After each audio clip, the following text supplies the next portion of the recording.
My God. My God. Kanina pa ako nagsasalita, hindi pala naka-record. Ang saklap. Yung patapos na yung vlog ko, hindi pala naka-record. Pagod na ako. Gusto ko nang matulog. Gusto ko nang matulog. My goodness. So, ayan, before ako matutulog, i-review muna natin. Yung anong nangyari doon. Ang nangyari sa birthday party. So, yung invitees ko sana ay 12. 12 person, tapos tigdadalawa sa room. Nagbook ako ng 4 na room, ng itong king room.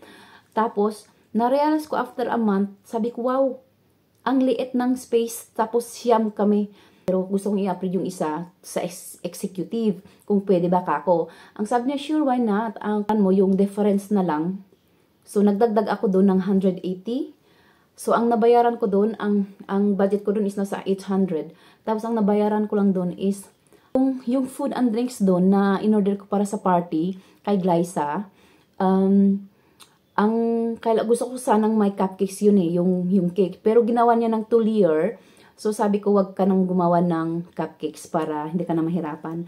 At saka, 2 layer na yun. So, yung cake na lang, tsaka biryani. At nagpapaluto pa sana ako ng bihon at saka spring rolls.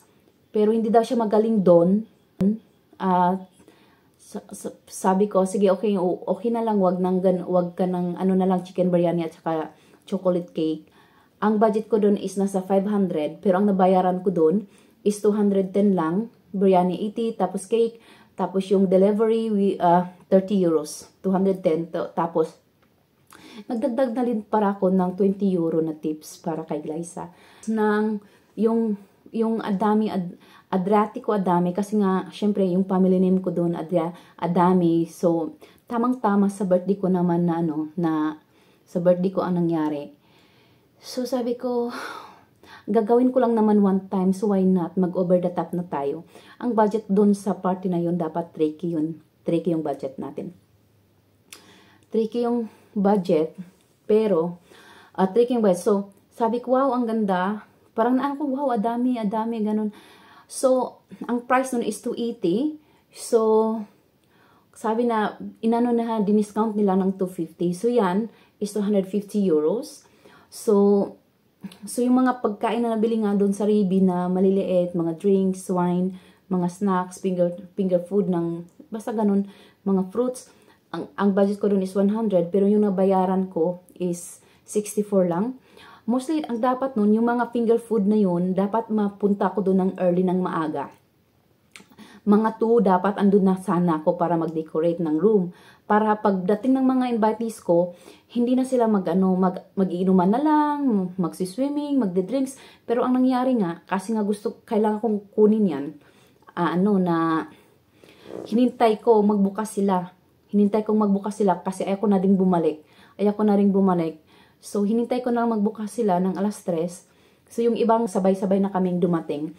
Ang nangyari, di ko na na-prepare yung mga backdrop, ganyan.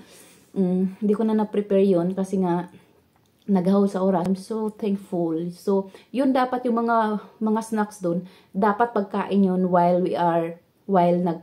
nag-chill, ganun, naliligo. Sana, yun yung mga food. Pero nga, hindi na kasi nga sa late, kailangan kunin yung wine.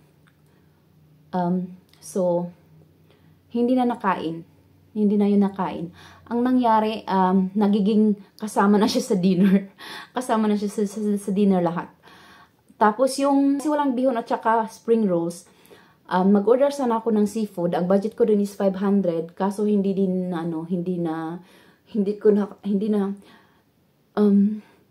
na tuloy. So, sa limousine ride, kung pumunta lahat ng mga invitees ko, dapat 2 limousine yun, 6 na 6. I-divide ko 6 na 6 para hindi masyadong siksikan sa loob. Pero nga, kung kukuha pa ko ng 2, tapos ilan na lang natira, parang lugi na masyado sa bayad. Ang nabayaran ko doon is 159 1 hour. Budget sana noon, pag 2 is 350. So, pero nabayaran ko lang ng 159. Tapos nagdagdag na rin ako ng 20 euro kasi nga ang bait ni Kuya. Super bait ni Kuya. Nagstay siya kahit nga overtime na. nagkuha ng mga pictures, ganito, ganyan. So, ang bait niya, so binigyan ko siya ng 20 euros na tips. So, casino, nagbuksan ako ng VIP lounge. Kaso, di ko nagustuhan yung VIP lounge kasi di naman VIP lounge pag yung ibang nakaupo, di ba? Wag na kayong pumunta ng FM Casino, my God. So, hindi siya, wag na kayong pumunta ng FM Casino, my God. So, hindi siya worth it. Pero, ang budget ko is 1,500, pero, hindi siya natuloy. So, kasi di ko nagustuhan yung VIP lounge. Yung liters na wine, ang nabayaran ko is 300, tapos water, nabayaran ko rin is 116. Doon pala sa sa bunny party, ang plano sana doon, kukuha ko ng photographer, 300 ang budget ko doon. Kaso sinagot niyang yung siya yung kumuha ng photographer. So gifts niya yun sa akin, photographer, siya yun akong binayaran doon. Kasi sinalo niyang gifts niya sa akin. Wala niya siya another 10 euros.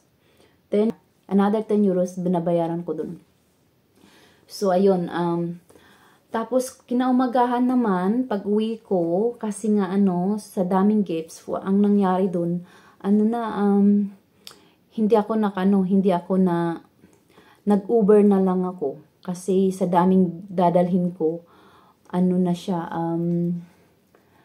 sa daming dadalhin ko, di ko kaya. So, nag-Uber na lang ako, galing doon, papunta sa amin, nabayaran ko doon is around 71 euro, tapos nagdagdag na rin ako ng tips ng 20 euros. So, nabayaran ko doon is 90 euros. So, yun yung mga gastos din yun, yung mga decoration, yung mga candle, mga champagne glass. Kasi akong kumuha ng ayoko hindi siya pasok sa plano kong motif ko na ng golden, red, black. Parang hindi siya pasok. So, bumili ako ng extra. So, all in all, magkano? All in all. Sino yung nanalo? May nanalo ba? May nanalo ba? So, yung 3K ko, hindi na max. So, yan lang nabayaran ko, all in all. May nanalo? Tingnan nyo sa comments. Tingnan ko sa comments. May nanalo? Sino na nanalo? Dan dan dan dan dan dan dan dan dan dan. Ayun lang. Good night.